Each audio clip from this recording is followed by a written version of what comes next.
Magandang araw, niyanig po ng magnitude 5.3 na lindol ang Baganga, Davao Oriental ngayong araw, bandang 4:19 AM at may lalim po na 14 kilometers.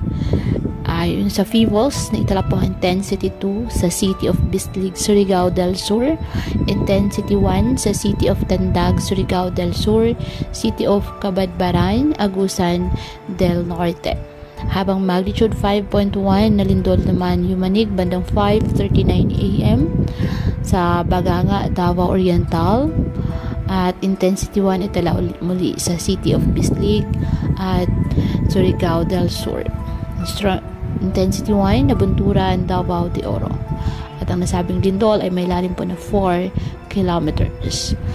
Patuloy pa rin po na pinapayuhan ng ating mga kababayan na maging maingat at maging handa at maging alerto sa mga posibleng pang lindol or aftershocks sa ating bansa.